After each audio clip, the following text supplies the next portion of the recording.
Hi everybody, it's great to be back here again on Itamar. It's Friday, Rosh Chodesh. Wow, Parashat Naso. Next week is the wonderful holiday of Shavuot. We have a lot going on. I just want to, before I begin, just mention this class is going to be dedicated to a very special lady named Chana Bat Moshe Ben Yamin Halevi. She's the mother of a family that came to visit Itamar this week. So again, this is going to be Li'ilui Nishmata.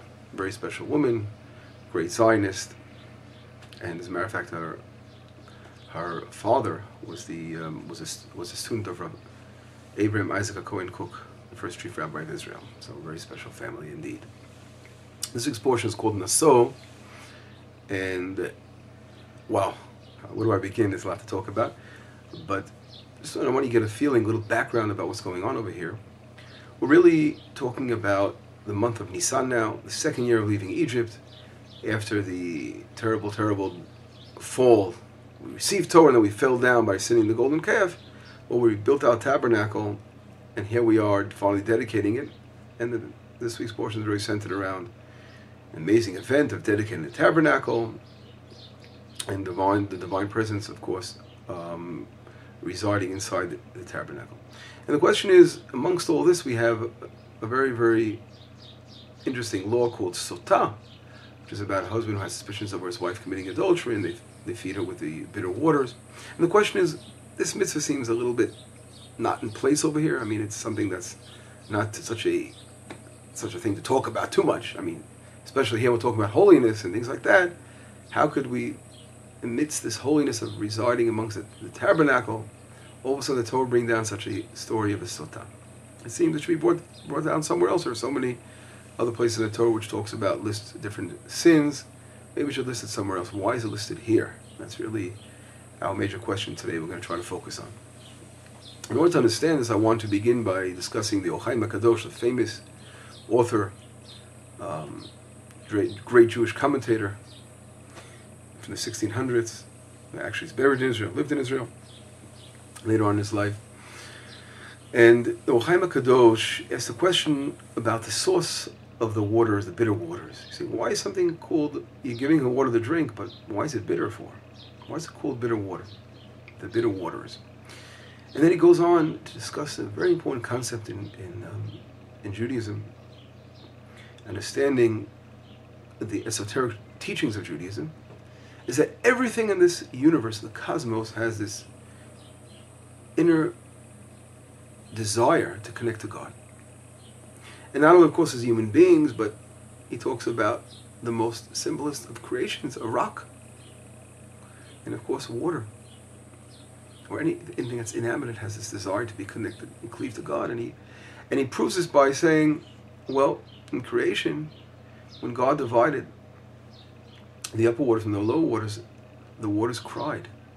This was brought down in our Midrash, that the lower waters are called Mayim HaBochim, the waters that are crying. Why are they crying for? Because they were separated from God. Before they were all close to Hashem, close to God, and now they were brought down to this earth, and therefore they're considered the waters that are crying. Mayim HaBochim in Hebrew. Bochim means to cry.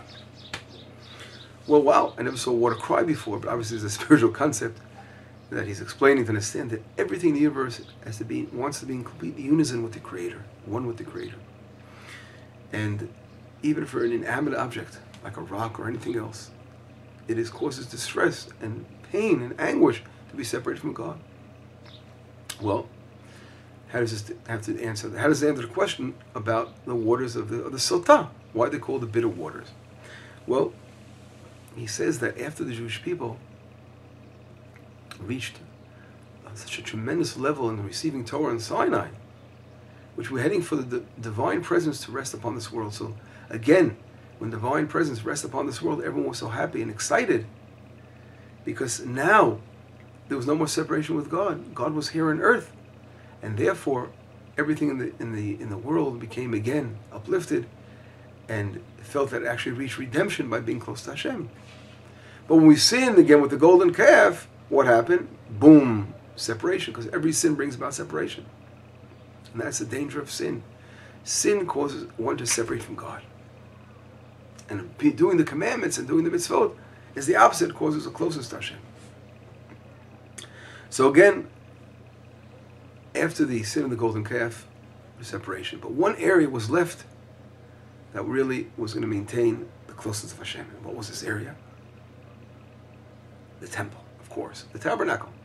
And inside the tabernacle was like a special domain of holiness where God's presence never leaves, as long as the tabernacle exists, of course. And therefore, the water inside the tabernacle and all the items inside the tabernacle were all actually in, as we say, in the Garden of Eden, of course, because they were close to Hashem, they felt the closeness, and they were all, of course, happy and felt connected to God, because they were cleaving over there with God, and that's His presence was right there. And when this woman who had to be fed, she had to be given to drink of the bitter waters, when she drank those water, the water now felt sin inside of her, because if she gave up sin, and therefore it felt the distance of God again, and therefore it became the crying waters and the bitter waters again. And that's why they're called bitter waters. So when a person sins, he has to realize that he's not only personally pulling himself away from God, but of course, anything that's within him, he's taking in, he's pulling that away from God as well. Very, very deep concept over here by the Ochaim HaKadosh. But again, I didn't answer the question, why was this placed over here in this week's portion of such happiness, of building a temple, talking about such a sad situation when God forbid a woman, a husband has actual jealousy that she might have committed adultery, because we don't know. She might have, and he's suspicious of her, and therefore she has to drink of these waters. It doesn't seem to jive with the different topics of this portion. It seems to be a little out of place again. Well, in order to get the answer to that question, we have to look into another interesting story of the Bible. If we look in the book of Samuel, there's a woman called Hannah, and she is one of the wives of Elkanah. Elkanah has two wives, Hannah and Penina. It's mentioned in the first chapter of the book of Samuel. And Hannah is a barren woman. And Elkanah, her husband, every year would take her to the site of the tabernacle in Shiloh. Here they are living in Israel already, thank God, and on the way, of course, building the house of Israel and in the land of Israel. But at this point, the tabernacle is still a temporary building. It's not the permanent building on Jerusalem, because here it was located in Shiloh, and again, not too far from Itamar, and that's where the tabernacle was located. So Elkanah is bringing his wife every year, and she's praying for a child. She doesn't have a child. And then here she comes, finally, so bitter, so broken. She doesn't have a son. She wants a son so badly. And she actually, the Midrash tells us a conversation she had with the high priest Eli. And what did she say to him? She says, listen, if you don't listen to my prayers, if you don't listen, and she's going to what she's going to do, is she's going to actually test out something that God promised in the Bible. What is she going to do? God said that a woman who was accused of being an adulterer by her husband, and she's given that water, the bitter water, to drink. If it's not true, if she really was an innocent, what's going to happen to her? She'll be blessed with a son. So she said that's what she was going to do. Since she didn't have a child, she's going to go ahead and go alone with a man and a woman in a room, and her husband will be jealous because she's not allowed to be alone with another man that's not her husband in a room, and then he will make her drink the water, and she'll drink the water and be proven that she's innocent, and she'll have a child. Wow, what an amazing idea she wanted to do over here. Of course, the question is, how could you do something like that? We know that any married woman is not allowed to be alone, according to Jewish law, with another man, even if she doesn't do anything. That's called yichud. It's a law. Of course, if the door is open, it's allowed. Or there's certain laws which is allowed when the door is open, or when the husband's in town, or let's say in a public place. But let's put the laws aside, the different details of the law. How could Hannah say she's going to do something like that? And the answer is, of course, she wouldn't do something like that. She wouldn't have sinned, God forbid, even not that sin, even if just any sin of going against the Torah. Of course, she wouldn't do something like that. But she was trying to make a point, and what was the point she was trying to make? It's that there are so many women out there that don't even try to get pregnant, getting pregnant, don't even want to have children and getting pregnant. God forbid, we hear about abortion, terrible things. And this happens so easy. And here I am, a woman who's in distress and wants to have a child, to raise a child, to be God-fearing, to love Hashem, and to be a leader of Israel. That's what happens to a son eventually. She finally has the son, Samuel. And here it is, she can't get pregnant. So why? Why is this happening for? It seems to be doesn't seem to be fair. And therefore she's saying right now, Eli Cohen, you're the responsible priest. You can really make a difference, first of all. making a change. And why?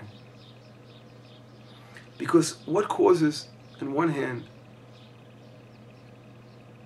difficulty in this world, misfortune in this world, trouble in this world, is a distance from God, being far away from Hashem.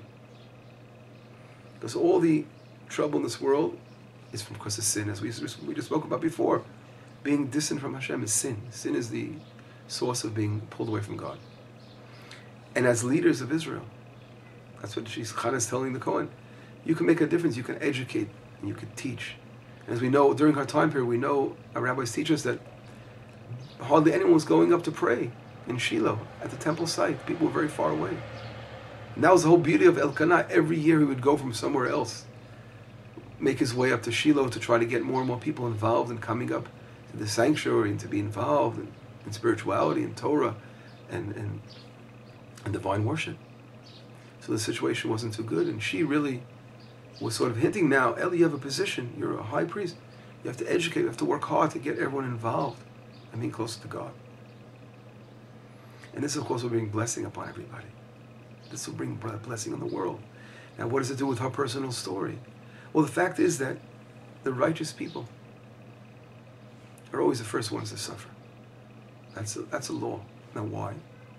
Because God looks at the righteous as the leaders, because they have the power of prayer, they have the power to make a difference.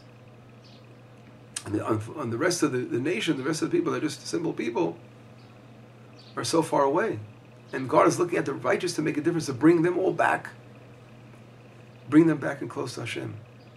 That's the job of the righteous. And that's why God wants them to pray. So when Hannah herself didn't have a child, she was actually representing God, was saying, you're going to pray now for your child, you're going to bring a blessing on all of Israel. And therefore, Hannah turned to the Kohen and said, wow, you're a Kohen, you have the ability, the responsibility to make a big difference. And therefore, Hannah said, if not, I'm going to be like anyone else. I'm going to go in a room alone and I'll get pregnant that way. A very, very powerful message. And that Hannah was teaching over here, teaching the high priest, but this was an amazing, amazing story. And the whole beauty, as mentioned before, of the tabernacle and of the temple is to bring the divine presence down to reside in this world, to bring it here, to let it come down and reside amongst us. And yes, and our function again, as people close to God, is to bring the presence of God down to earth. And the temple is the center of that. That's what it's all about. Hannah, her meeting with the high priest Eli. This was what the focal point was. Because don't forget that her son that's going to be born is Shmuel, who anoints later King David, and King David's son Solomon, who actually builds the temple. This is what we're heading for. The story of the Sotah woman, in addition, is a story of a husband and wife. And a relationship between a husband and wife. And when a husband is suspicious of his wife, of course, there's something problematic with the relationship, and that's separation, because there's no greater example of devotion and cleaving to one another, a husband and a wife.